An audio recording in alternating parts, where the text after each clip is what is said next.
भारत माता की जय।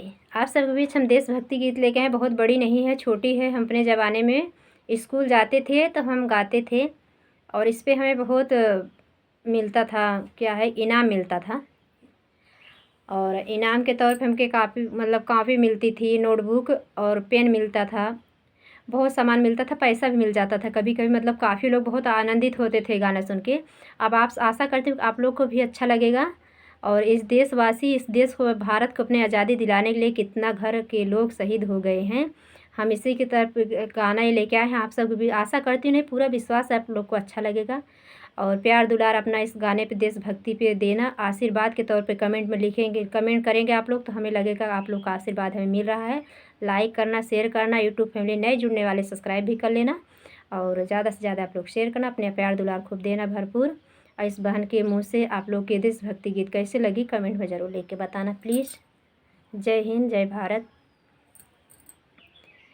अपना धरो हरिधई के, हम के धरो हरिधई के, अपनाया मरे भैले माता की गोदिया में सोई भारत बसिया रे। माता की गोदिया में सोई भारत बसिया। नेहरू सुभाष चंद्र जनमा गवाई दिहले। नेहरू सुभाष चंद्र जनमा गवाई दिहले। माता की गोदिया में सोई भारत बसिया।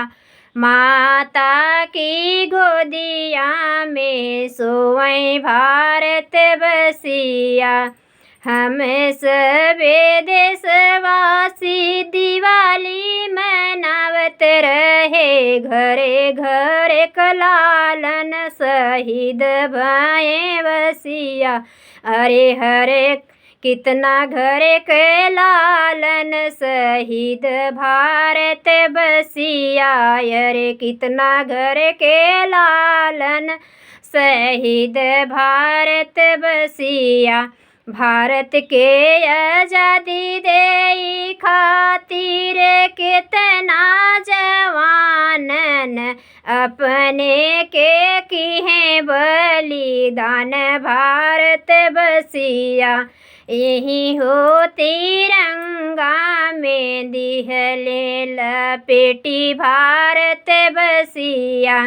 अपने ही भारत के बचावे के खातिर बड़े बड़े वीर भय शहीद भारत बसिया। अरे बड़े बड़े वीर भय शहीद भारत बसिया।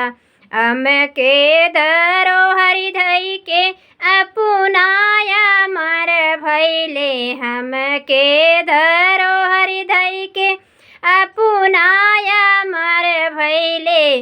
माता के गोदिया में सोई भारत बसिया।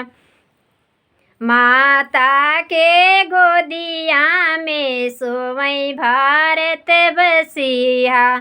यह वही तिरंगा हमरा तोहरा, अरे आन बान शान हवै। एकरे खातिर हमारी मिटी जाई भारत बसिया।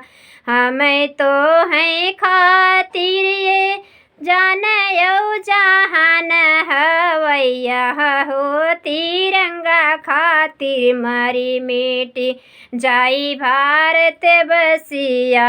हमें के धरो हरिधई के, अपनाया मर भैले। माता की गोदिया में सोई भारत बसिया। माता की गोदिया में सोई भारत बसिया। जय हिंद।